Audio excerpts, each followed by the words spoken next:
Thank you very much. I'm going to try to break this down because the mystery which surrounds trade in extractive industries is the cover that hides the serious governance issues that we have. So you can explain from dawn to dusk about whether it's swapping or whether it's maximizing profit. But if the citizens don't know what you're selling, how much you're selling, and who you're selling to, there will always be suspicion. As the famous Glencore case, I'll talk about it if you give it the time, shows.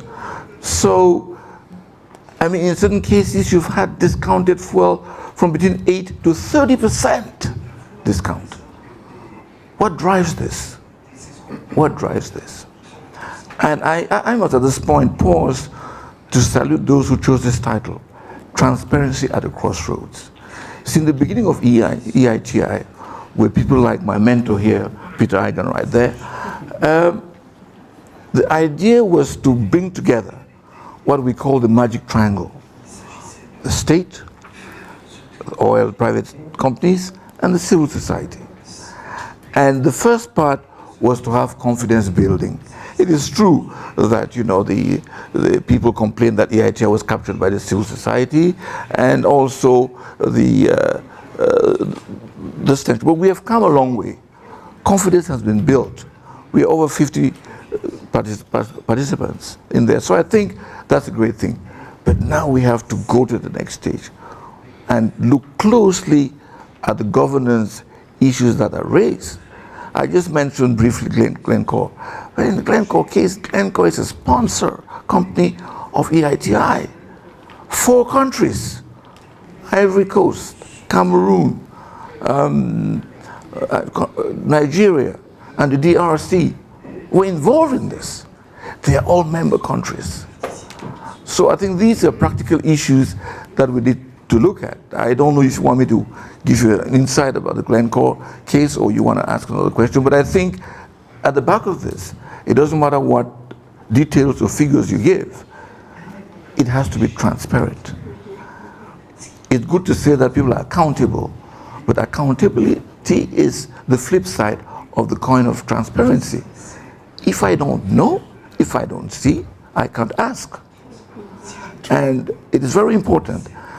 If we can have a system that permits people to know exactly what's happening, then you're accountable. And also, there's a tendency in our countries is the fact that automatically all matters concerning oil is lodged in the presidency. Okay? So it is from the presidency that everything happens. The thing is, if you have an EITI committee in your country that has all the goodwill, there is very little he can do when the guy comes from the presidency and sits there and talks about what they do. So I think, yes, the only way to find out about the fluctuation and regularity of this different pricing trends is to put some light on what happens. And I think, you know, we all know that. I mean, last year the World Bank says 2.2 trillion was in corruption. $2.2 trillion. Okay? In the report of the high-level panel of the African Union, 60% of illicit financial flows come from the extractive industry. For goodness sake, we should know what is happening in there.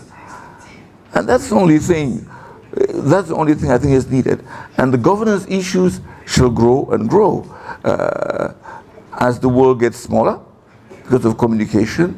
So I think, you know, I'll leave it there. If you want me to go ahead and talk about a good brief about the Glencore and relate to what you're saying, I'll do that. But Well, I may offer the audience an opportunity to ask a specific pointed question on the Glencore issue, and you can raise your hand if you want to address that, and you're invited to speak about it in a general way. I think I pick up, you know, the issue of the concentration of oversight in the hands of the presidency is clearly an issue. we hear that revealing disclosure of costs, which is a new provision of the EITI now, so this will be increasing scrutiny of profits on trading. What else do we need to shed light on? I mean, what other data is critical, or what kind of light or disclosure do we need to be able to avoid the kinds of issues that we had with the Glencore corruption scandal? The special advisor from Congo made a point that they are not the traders. They are not the traders.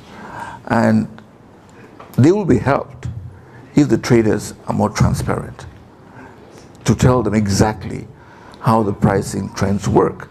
So it's very, let me just, with your permission, I think before, what is Glencore about? Glencore is a well-known trader. Between 2011 and 2019, Glencore bribed government officials in the DRC, in Ivory Coast, in Cameroon, in Nigeria. There are 6 countries that is happening. And in the most amazing way, they paid cash, they hired private jets, put money in the private jets, flew across borders, unpaid. In my country, Cameroon, they flew with a private jet from Nigeria to Cameroon and paid the refinery, which is state-owned, and SMH, which is state-owned. They paid them. I'm not supposing. I'm telling you what they admitted in court and told the court that that's what they did. They increased the prices of their expenses and the differential they used to bribe. Glencore is EITI, and so is Cameroon. So I mean, these are issues. In DRC, they bribed the courts, they bribed the auditors. If you listen to the English judge, just said that Glencore had a culture of corruption. So I think what we have here, it is true that Glencore has gone through Damascus now, so it says, because the new chairman of board of Glencore says that the practices of Glencore were unacceptable. So we are hoping that we are seeing a new era, but the fact remains that the governance of it is key, because these traders, they have the information and the monopoly of the expertise. Okay, and they just feel, the case of Nigeria, it's amazing. Glencore gave 300,000 to a politician, knowing fully well it was bribery, through an agent, knowing fully well that it was coming from the oil. So the kind of stuff like that it's a bit much. So I think in every single country, that's what happened. So of the 6 countries, to its own admission. So I think we need to have a system of governance that can make sure these countries themselves, the EIT committees in different countries, what can they do? They don't have access to the information. The tax authorities, what can they do? They don't have access to the information. So I think the elephant in the room here is these traders who must be made to be transparent in the way of doing business. It is true. I'm really impressed by the panelists who have spoken before me, especially in terms of the governance structure, especially how the workers are recruited in his country and the governance structure which they have. Because these are elements. You see, the traders can only do what they do with the complicity of those within the country. So if you have structures, governance structures within, that guarantee that you have those who do the job, who are the best, who have the merits, then you halfway there. So therefore I think what you're saying about the traders is because they deal with people who don't know what it's about. And there stands the advantage of Angola. It is we all, I mean, we have followed the news and we know the kind of reforms that's happening in Angola since the new government in that sector. So I think at the heart of it is people should see. People should see, you know, and you know, nobody steals in broad daylight. Okay, people should see. You know, look at the case of Glencore again. Can you imagine? Glencore has paid fines to the American government of $1.1 billion. The 6 countries concerned don't have a dime, and they're the victims. And guess what? None of them is complaining, and none of them is suing, because they were part of the deal. The fish can never fry themselves. So it is worrisome. And the only way you can slow this or stop it is for people to see.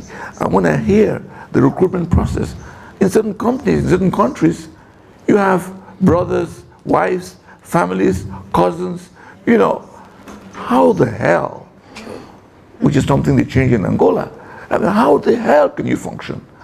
How the hell? So these are matters that, I mean, in the side of EITI, it says clearly that the resources belong to the citizens. They should know. They should know.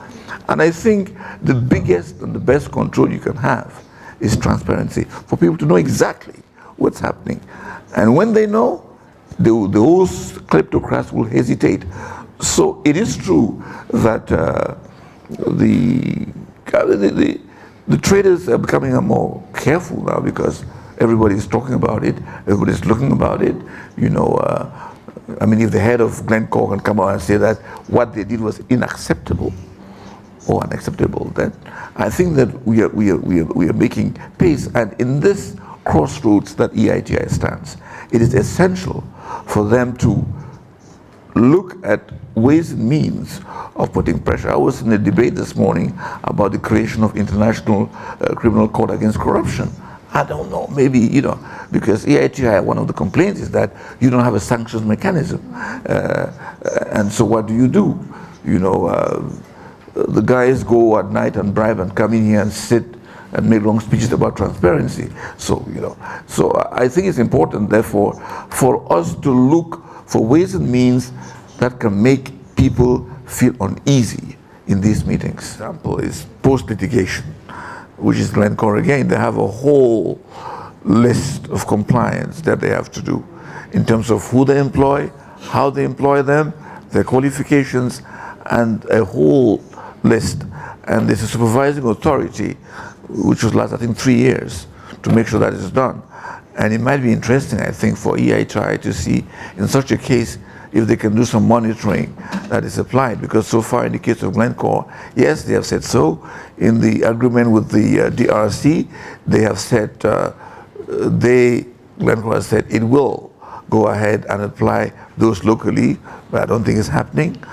So I think there's something there which I think that goes in that angle, but I don't know. But I think it will be useful for Glencore at its own level to look generally and say, well, listen, this and that other practice leaves you open to this or that, something, you know, some kind of a charter that makes it easier for them. But so far, it is auto-policing, you know, and it is very difficult to have the information you need. And I do have a key. I have some keys available, USB keys that have all the information on Glencore, the allegations, and any information. So if you're interested in getting a copy of that, I'll supply you a copy. Thank you.